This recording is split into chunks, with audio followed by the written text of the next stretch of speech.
The Pentagon war room fell silent when Admiral Sarah Mitchell refused the order to fire.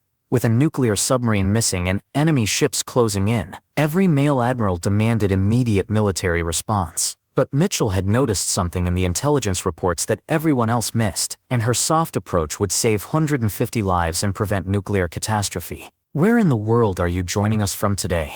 Drop your location in the comments. If stories of leaders who trust their instincts over pressure inspire you, subscribe to Real Security Stories for more incredible tales of courage under fire. Admiral Sarah Mitchell had spent her entire 28-year naval career being the first woman in her Naval Academy class to be selected for submarine duty, first female officer to command a nuclear attack submarine, first woman to serve as Deputy Chief of Naval Operations, and now, at 52, she was the first female admiral to hold a permanent seat on the Joint Chiefs of Staff. Each first had come with its own battles, not against enemy forces, but against a system that had questioned every decision, scrutinized every mistake, and demanded she prove herself repeatedly in ways her male colleagues never had to endure. Where their aggressive decisions were called decisive leadership, her measured approaches were labeled indecisive. Where their forceful tactics were praised as strong command presence, her diplomatic solutions were dismissed as too soft. The whispers followed her through the Pentagon corridors. She's brilliant, but does she have what it takes when things get really tough? Can a woman make the hard calls when American lives are on the line? Maybe she'd be better suited for logistics or communication. Admiral Mitchell had learned to let the doubts slide off her like water off a submarine's hull. She had risen through the ranks not by conforming to masculine expectations of military leadership, but by developing her own style, one that emphasized intelligence gathering, strategic patience, and understanding the human elements that others often overlooked. Her approach had worked. The submarine crews under her command had achieved the highest mission success rates in the fleet. Her strategic recommendations had helped avoid several potential international incidents. But despite her track record, she remained the outsider in a boys' club that had been making life-and-death decisions for generations. The crisis began at AO 347 hours on a Tuesday morning when the USS Nebraska, a Virginia-class nuclear attack submarine, failed to report for its scheduled communication check. The submarine was conducting a routine patrol mission in the South China Sea,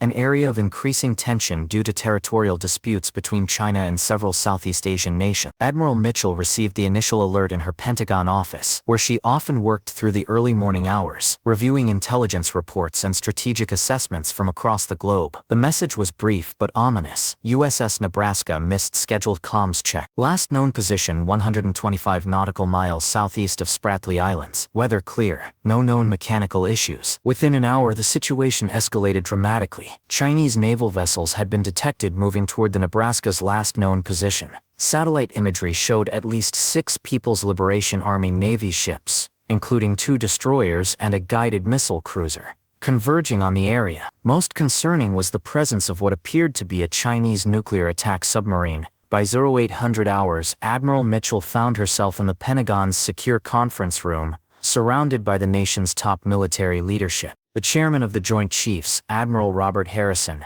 commanded the room with his imposing presence and decades of combat experience. Around the table sat the other service chiefs, all men, all with reputations built on decisive action and unwavering resolve. The intelligence briefer laid out the scenario with clinical precision.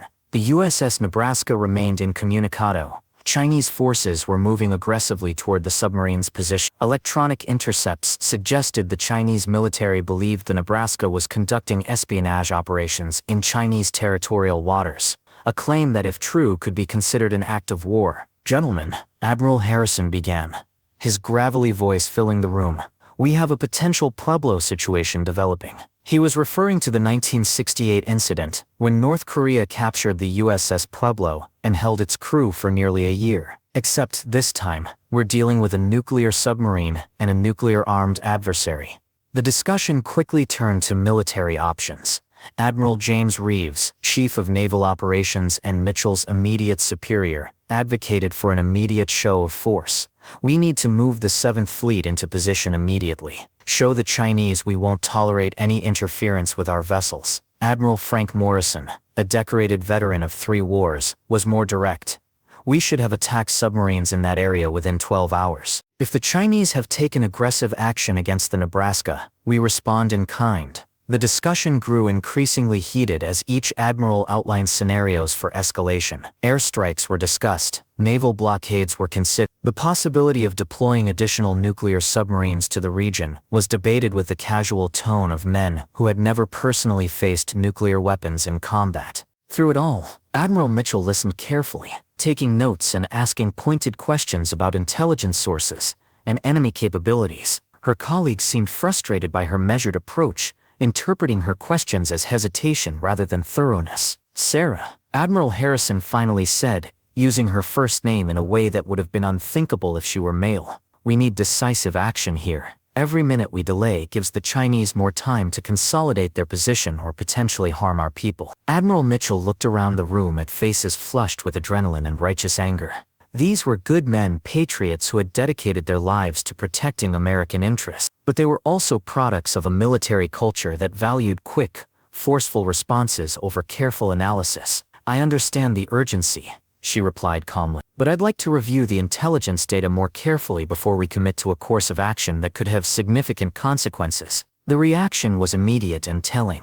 Several admirals exchanged glances. Admiral Morrison shook his head slightly. The unspoken message was clear. Here she goes again, overthinking instead of acting. While her colleagues focused on military responses, Admiral Mitchell was analyzing the intelligence from a different angle. Her years of submarine command had taught her that underwater operations were never as straightforward as they appeared from the surface. Submarines could lose communication for dozens of legitimate reasons. Equipment failures, underwater terrain, enemy jamming, evasive maneuvers, all could explain the Nebraska's silence without assuming the worst-case scenario. More importantly, Mitchell had been tracking Chinese naval movements in the South China Sea for months. As the Pentagon's primary liaison with Pacific Fleet intelligence, she had access to patterns and data that painted a more complex picture than her colleagues realized. The Chinese ships now converging on the Nebraska's position weren't necessarily responding to the submarine's presence. For the past 2 weeks, Chinese naval forces had been conducting increasingly aggressive patrols throughout the Spratly Islands region. Their movements suggested they were testing response times and gathering intelligence on American patrol patterns. Mitchell suspected the Chinese movements were part of a larger strategic exercise, not a response to a specific incident.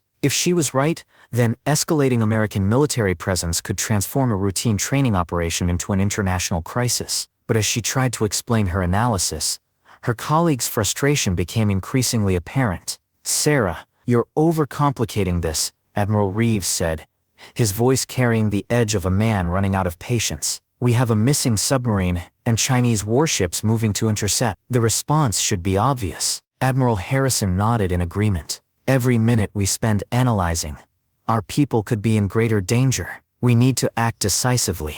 The pressure in the room was palpable. These men had spent careers making split-second decisions in combat situations. Hesitation could mean death. Overthinking could mean defeat. But Admiral Mitchell knew that hasty decisions could also mean unnecessary wars. As the meeting progressed, Admiral Mitchell requested access to additional intelligence sources. Using her security clearance, she pulled up satellite imagery, electronic intercepts, and human intelligence reports from the past month. What she found confirmed her suspicions and revealed a pattern her colleagues had missed. The Chinese naval movements weren't random or reactive. They were following a precise schedule that had been in place for 3 weeks. Every 72 hours, Chinese forces would conduct aggressive patrols in international waters near the Spratly Islands. Each exercise would last approximately 18 hours and involve the same types of vessels now approaching the Nebraska's position. More significantly, Mitchell discovered that the Chinese exercises were designed to test American response protocols. Chinese intelligence was studying how quickly the U.S. Navy could deploy forces to the region, what types of vessels would be used, and how American commanders would react to perceived threats. If the Joint Chiefs ordered an immediate military response, they would be playing directly into Chinese intelligence gathering operations. The Chinese military would gain valuable information about American capabilities and decision-making processes, while the risk of actual conflict would increase dramatically. But when Mitchell tried to present this analysis, she faced a wall of skepticism. "Sarah, you're reading too much into routine patrol patterns," Admiral Morrison said dismissively. "The Chinese are opportunistic. They see a vulnerable American submarine, submarine, and they're moving to exploit the situation. Admiral Reeves was more direct. We can't base military decisions on theoretical analysis. When American lives are at stake, we need to respond with strength, not spreadsheets. The gendered undertones of the criticism weren't lost on Admiral Mitchell. Her analytical approach was being characterized as weakness, her strategic thinking dismissed as feminine overcautiousness. The men around the table had decided on a course of action based on their gut instincts and decades of experience with aggressive tactics. At 1307 hours, exactly 10 hours after the Nebraska had missed its communication check, the situation reached a critical point. Chinese naval forces had established a perimeter around the submarine's last known position. American spy satellites detected what appeared to be sonar buoys being deployed, equipment used to locate submerged submarines. Admiral Harrison called for an immediate vote on military response. The proposal was straightforward. Deploy the USS John McCain, a guided missile destroyer, to the area within 6 hours. Send 2 additional nuclear attack submarines to establish an American presence. Prepare air support from the USS Ronald Reagan carrier group. One by one, the service chiefs voiced their support. Admiral Reeves approved. Admiral Morrison approved. The Air Force and Army representatives, despite having no direct involvement in naval operations, also supported the escalation. When Admiral Harrison called for her vote, Admiral Mitchell felt the weight of history. She was the only woman in the room, the only dissenting voice against a unanimous decision by America's top military leaders. Her career, her reputation, and potentially the lives of 150 submarine crew members hung in the balance. I cannot support this action, she said quietly. Sullen, the room erupted.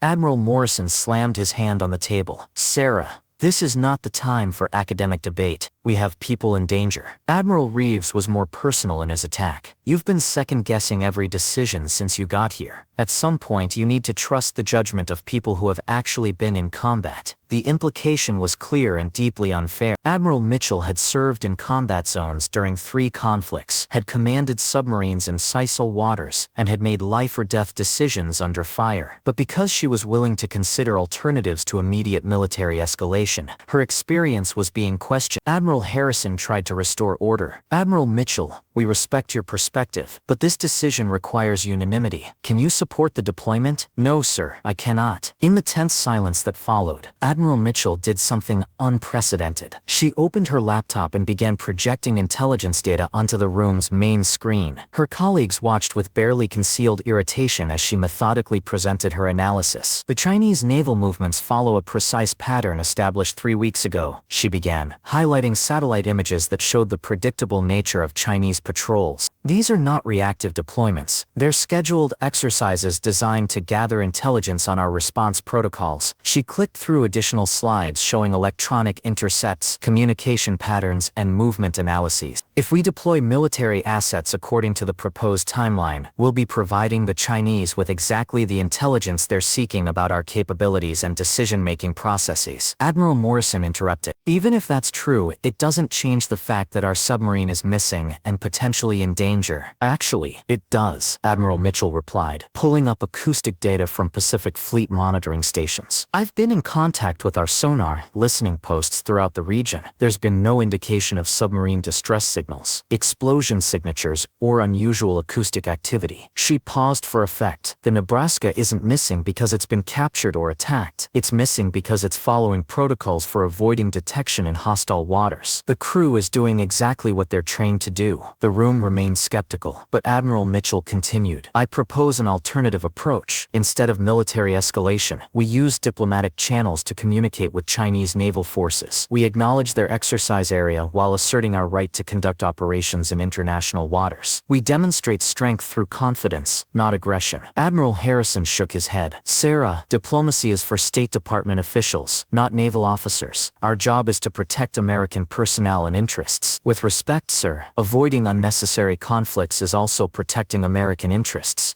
At 23 hours, Admiral Mitchell's phone buzzed with an encrypted message from Pacific Fleet Intelligence. The content was brief, but vindicated her analysis. USS Nebraska reporting all hands safe. Conducted successful evasion of hostile sonar detection. Resuming patrol schedule as directed.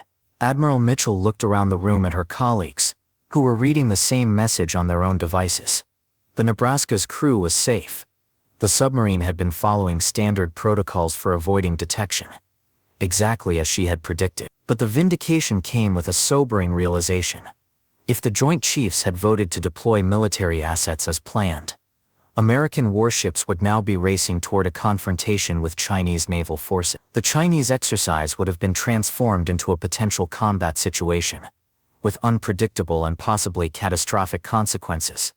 Admiral Harrison was the first to break the silence.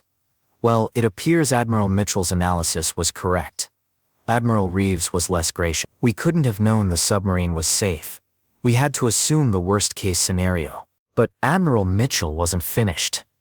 The Chinese exercise continues for another 6 hours. If we maintain our current posture and communicate through diplomatic channels, they'll complete their intelligence gathering and withdraw, according to schedule. No escalation, no confrontation, no risk to personnel on either side. Admiral Morrison looked skeptical. And if you're wrong, if this is actually Chinese aggression disguised as an exercise, then we monitor the situation and respond appropriately. But we don't create a crisis where none exists. Over the next 6 hours, Admiral Mitchell's approach was put to the test. Working with State Department officials and Pentagon diplomats, she helped craft communications to Chinese military leadership that acknowledged their exercise area, while firmly asserting American rights to operate in international waters. The messages were carefully worded to demonstrate American awareness of Chinese activities without appearing aggressive or confrontational. The tone was professional, respectful, and confident, characteristics that Admiral Mitchell had been criticized for throughout her career, but which proved essential in diffusing the situation. Chinese response was swift and professional. Their naval forces acknowledged American communications and provided general information about their exercise schedule.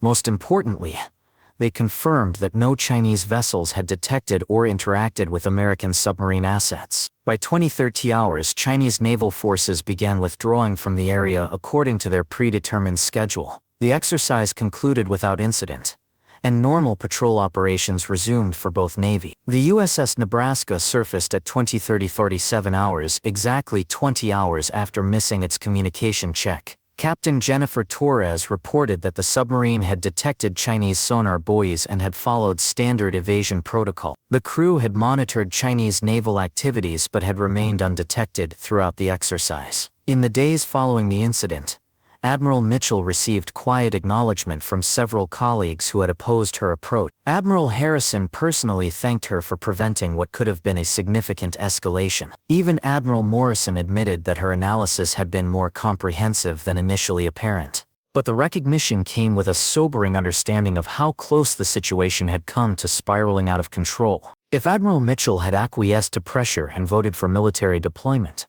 American and Chinese naval forces could have found themselves in direct confrontation, with unpredictable consequences for regional stability. The incident became a classified case study in military decision-making, taught at the Naval Valor College and other service academies. However, Admiral Mitchell's role was often minimized in official accounts, described as alternative analysis rather than the crucial intervention it had been. Admiral Mitchell continued to face the same challenges that had characterized her entire career. Her colleagues remained suspicious of her measured approach to military problem. Her willingness to consider diplomatic solutions was still seen as evidence of insufficient aggression for military leadership, but she had proven something important, both to herself and to the handful of people who understood what had really happened in that Pentagon conference room. Sometimes the most difficult decision is the decision not to act.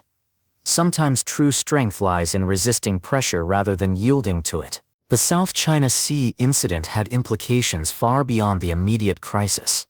Admiral Mitchell's approach demonstrated that gender-diverse leadership could bring different perspectives to military decision-making, perspectives that might prevent conflicts rather than escalate them. Her emphasis on intelligence analysis, pattern recognition, and diplomatic communication challenged traditional military thinking that prioritized rapid, forceful responses to perceived threats. Her success in the crisis provided evidence that soft leadership qualities could be more effective than aggressive posturing in certain situations.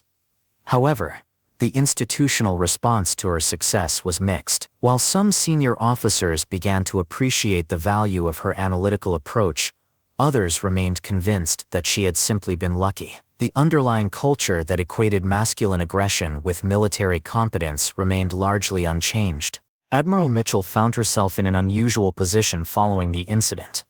Her reputation for strategic thinking was enhanced, but she remained isolated from the informal networks of influence that shaped major military decisions. She was respected but not fully trusted, valued but not fully accepted.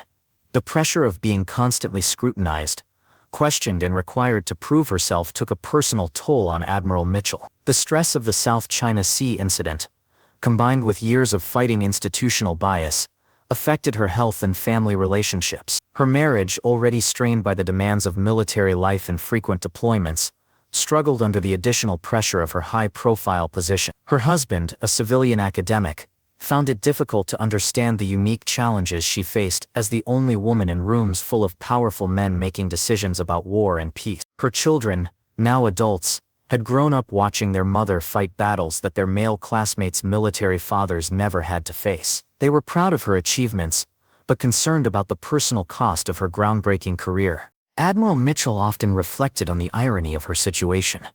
She had dedicated her life to serving a country that questioned her fitness to serve. She had proven herself repeatedly in ways that her male colleagues never had to endure. She had prevented a potential war, but her success was attributed to luck rather than skill. Despite the personal challenges, Admiral Mitchell continued to serve with distinction. Her approach to military leadership, emphasizing intelligence, diplomacy, and strategic patience, gradually gained acceptance as international conflicts became more complex and interconnected. Younger officers, particularly women entering military service, looked to Admiral Mitchell as proof that alternative leadership styles could be effective in military contexts. Her willingness to stand alone against unanimous opposition became a model for principled decision-making under pressure. The South China Sea incident became part of her legend, though the full details remained classified. Those who knew what had really happened understood that her soft approach had prevented what could have been a catastrophic escalation between nuclear powers. Admiral Mitchell retired after 32 years of service, having achieved the highest rank ever held by a woman in the Navy. Her farewell ceremony was attended by hundreds of officers who had served under her command, many of whom credited her with changing their understanding of what military leadership could be. In her retirement speech, Admiral Mitchell reflected on the lessons learned during her groundbreaking career. True leadership, she said, isn't about being the loudest voice in the room or the quickest to advocate for action. It's about being willing to ask difficult questions, consider unpopular alternatives, and stand by your convictions even when you stand alone. Her approach to the South China Sea crisis became a case study in crisis management and military decision-making. Military academies began teaching courses on adaptive leadership that incorporated her methods of intelligence analysis, diplomatic communication, and strategic patience. The incident also highlighted the importance of diverse perspectives in high-stakes decision-making. Research conducted after the crisis showed that groups with gender diversity were more likely to consider multiple options and less likely to rush to judgment in crisis situations. Admiral Mitchell's legacy extended beyond her individual achievements. She had opened doors for future generations of women in military leadership and demonstrated that different approaches to military problems could be equally valid and sometimes more effective than traditional methods. Years after her retirement, Admiral Mitchell remained active in military education and leadership development. She served on boards overseeing military academy curricula and advised on policies related to women in combat roles. The challenges she had faced, being questioned, undermined, and required to prove herself repeatedly, continued to affect women in military leadership positions. Progress was slow but measurable, with more women achieving senior ranks and gaining acceptance in traditional male-dominated roles. Admiral Mitchell often spoke about the importance of institutional change beyond individual achievement. It's not enough for one woman to succeed, she would tell audiences of military officers. We need to create systems that value diverse perspectives and different approaches to leadership. The South China Sea incident remained a defining moment in her career and in military history. It demonstrated that preventing wars could be as important as winning them, and that wisdom sometimes meant resisting pressure rather than yielding to it. The full story of Admiral Mitchell's role in preventing the South China Sea crisis remained classified for national security reasons. Official accounts credited careful analysis and diplomatic coordination for the peaceful resolution, without naming the individual who had stood against unanimous pressure for military escalation. But within military circles, those who had been present during the critical decisions understood what had really happened. They knew that one woman's courage to trust her analysis over group pressure had potentially prevented a conflict between nuclear powers. Admiral Mitchell never sought public recognition for her role in the incident. She understood that her greatest victory was one that most people would never know about. A war that didn't happen. A crisis that was resolved without bloodshed. A moment when wisdom prevailed over aggression. Her story serves as a reminder that heroes don't always wear medals or receive parades. Sometimes the most important acts of courage happen in closed-door meetings, where individuals must choose between personal comfort and principled action. Sometimes the strongest leaders are those who are willing to appear weak. The bravest are those who advocate for peace over war, and the most decisive are those who decide not to act when action would make things worse. Admiral Sarah Mitchell proved that leadership comes in many forms, and that sometimes the person everyone calls too soft is exactly the leader the situation requires. Where in the world are you watching this story from today? Have you ever had to stand alone for what you believed was right? Share your thoughts in the comments below. If stories of leaders who trust their judgment over pressure inspire you, subscribe to Real Security Stories, because sometimes the most important battles are won not with weapons, but with wisdom and the courage to be different.